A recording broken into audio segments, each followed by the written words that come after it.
While veteran players continue to thrive, it was a couple of new faces that helped the Sooners.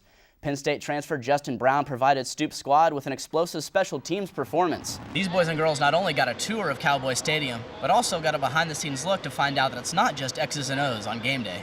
Well, Jonathan Gray, he's a hard-throwing righty. He's got a great fastball that, tops out around triple digits, 100 miles per hour. He's got a wipeout slider. Kind of reminds me of the San Francisco Giants' Matt Cain. Thanks, guys. Today on Big Friday Sports, the baseball team heads to Austin to take on the Longhorns. Plus, the softball team starts Big 12 play with their ace on the mound. But DeMarco Murray may actually be more athletic. But he better than Smith.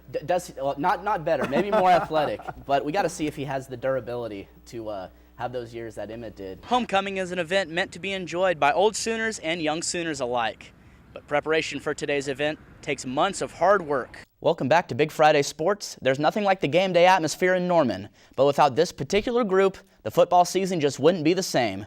OU Nightly's Zach Hedrick goes between the lines with the football grounds crew. The Texas Rangers starting pitching staff has succumbed to the injury bug in recent weeks, forcing them to call up Roy Oswalt. Oklahoma is home to one of the top men's gymnastics programs in the country. This year, the team captain is an athlete who took a leadership role a lot earlier than even his coach predicted. From the pros to the collegiate ranks, 8th-ranked Stanford faced a road test from the Washington Huskies last night. Keith Price finds Casson Williams out in the flats, and he's going to take it for the touchdown to give the Huskies a 17-13 lead.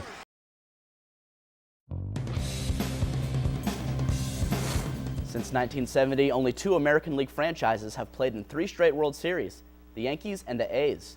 Texas has a chance to join that elite group, but to get there, they'll have to avoid the Angels taking over the AL West lead.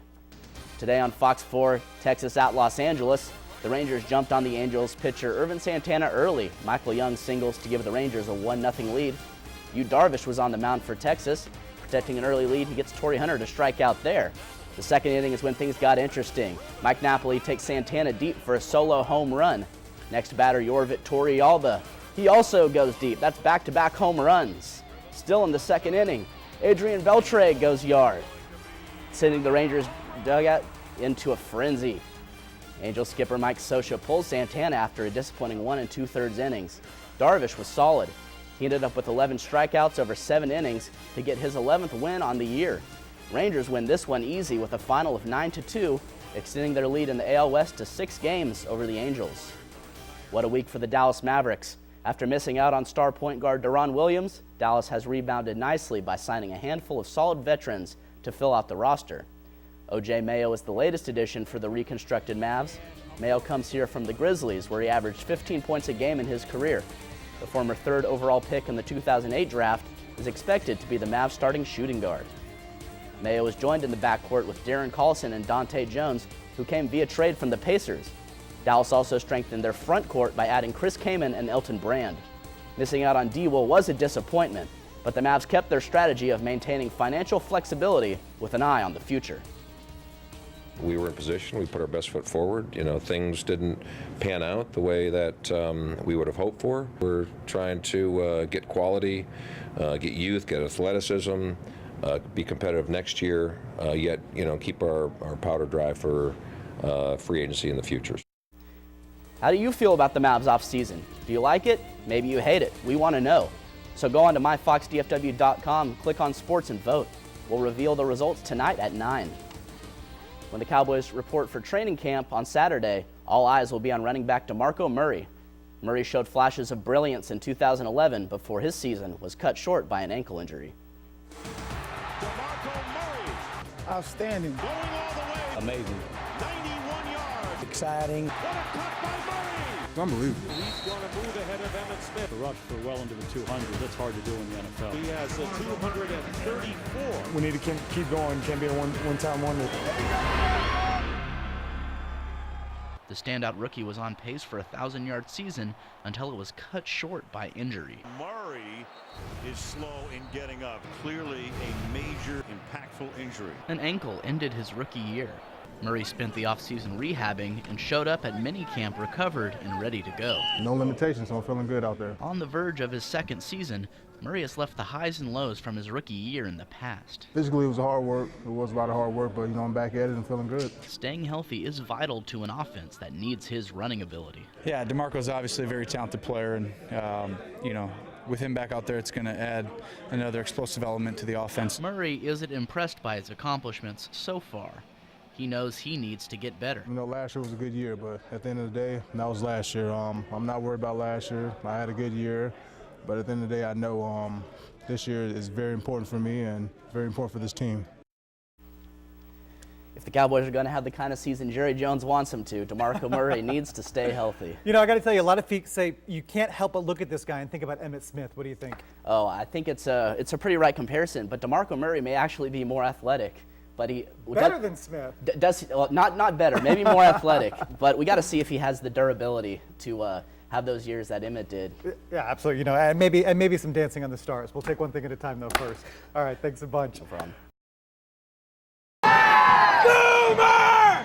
Whether you are a roughneck, a classic video game character, or even a host for Sooner Sports Pad, Homecoming is for everyone.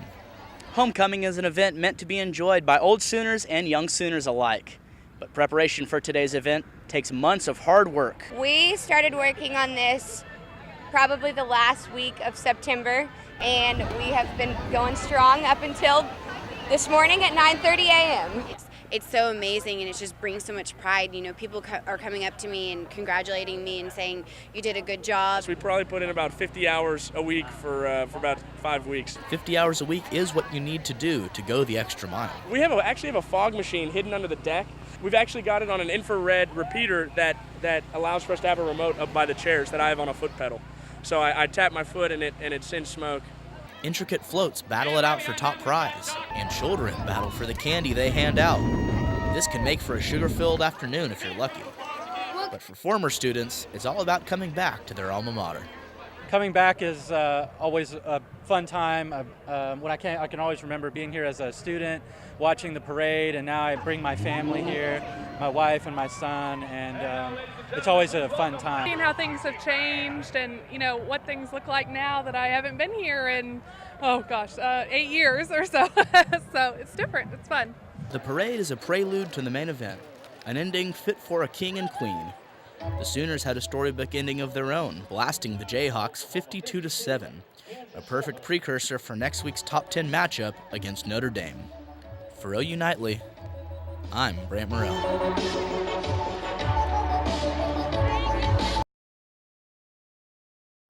Come on, y'all. Come on, fire it up a little bit.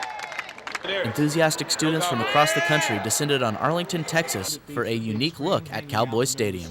These boys and girls not only got a tour of Cowboy Stadium, but also got a behind-the-scenes look to find out that it's not just X's and O's on game day.